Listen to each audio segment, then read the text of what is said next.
matter expert. Nice, nice. How much experience do you have? I have a total of 5 years of experience. Nice. So, Sarabeshwar, would you like to start, sharing your day-to-day activities with us? How's your day look like? Yes, I would like to start. Mm-hmm. So, a day in a BA life encompasses many things. So, it depends upon a phase of project with which the BA is working upon. So, currently, I am working in a 4 projects across 4 continents. So, one project is on a requirement phase, another project is on development phase, another is on testing phase, and another one is on UAT demonstration phase. So let's get started off with the one which is going on for a requirement phase. The requirement phase is where what I will do is I used to just see the scope of the projects. So what is it is mentioned in the RFP, that is request for proposal. So after I just run through the RFP proposal, I will do the product walkthrough. So since my organization is a product-based company, we used to demonstrate our product features, functionalities. Then subsequently, we will gather the requirements and post which the requirement analysis to be done. Whether any gap items are there, any functionality is missing in our product. So that's need further development. So this is the short minuscule form of requirement gathering phase.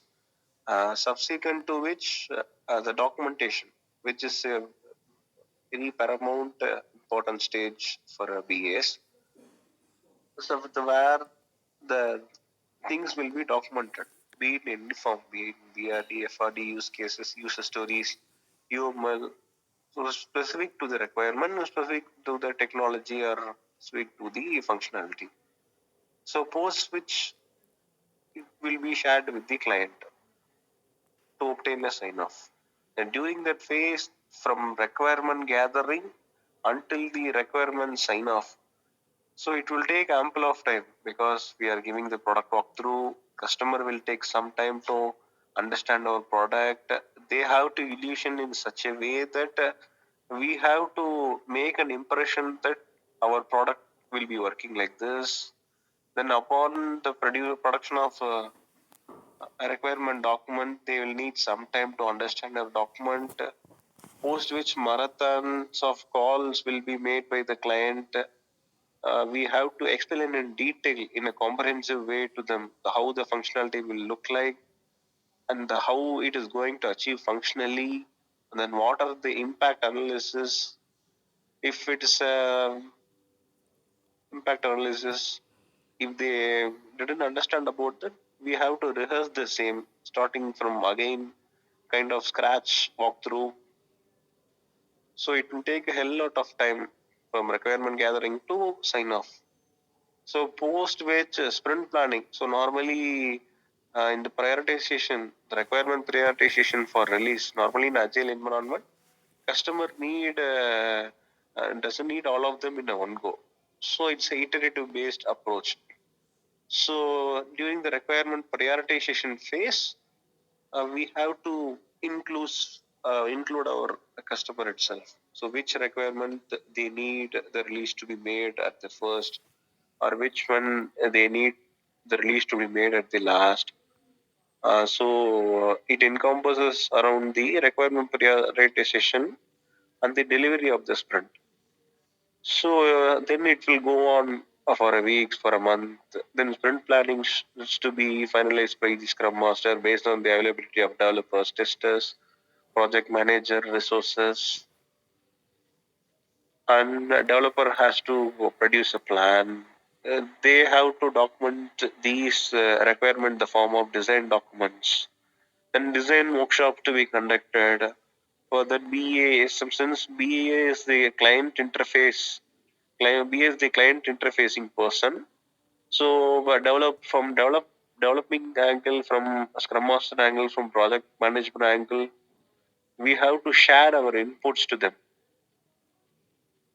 and then it will take some time. Developer has to understand our requirement. Then developer has to produce some documents.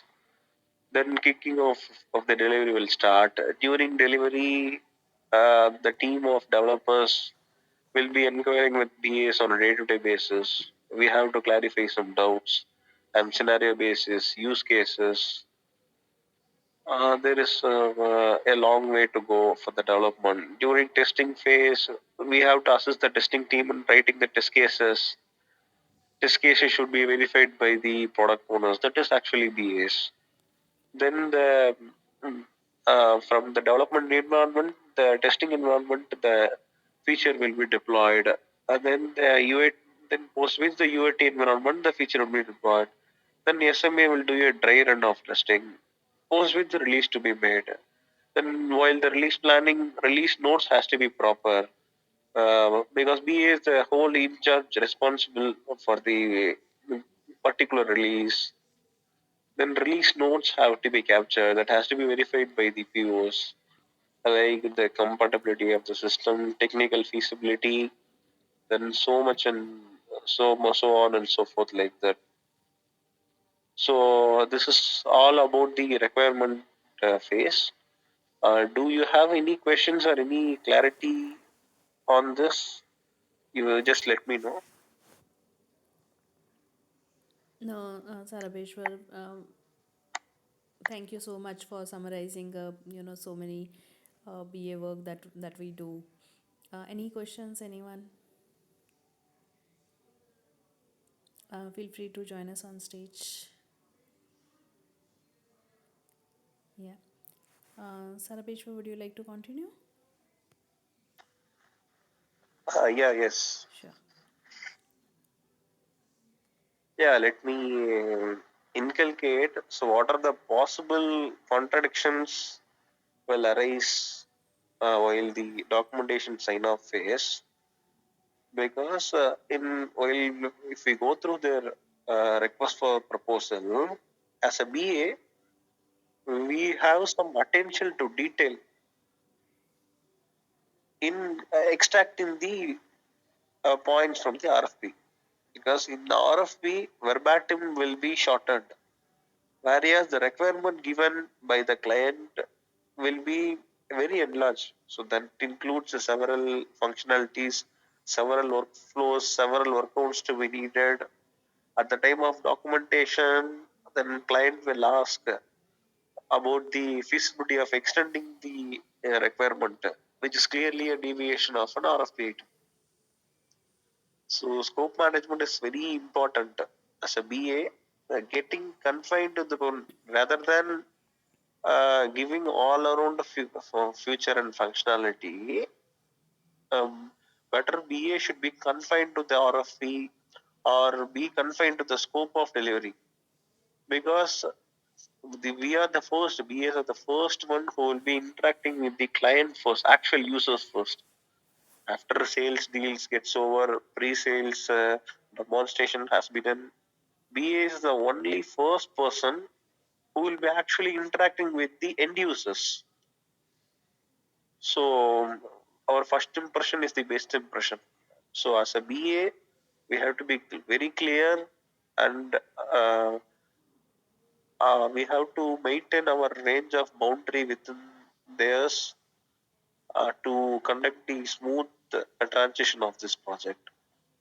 So actually, the communication is very important. Building a rapport with the end users is very important. Then clearly, the attention to detail is very important, because they, as a client, they can ask for sky. So we have to negotiate in such a way that we should have some knowledge and communication to propose an alternate easiest way of solutions. So by years of experience, it will come. But actually, it is nice, because if they ask something, if we can propose an alternative way, then it will definitely reduce our workload. Then it will reduce the project cost. When we go on for a higher level, so in that level, we have to maintain a large chunk of customer across the globe. We'll be handling around 50 projects or 40 projects. And how we will handle? how the project delivery will kick off. So we have to align ourselves in such a way that project delivery has to be smooth.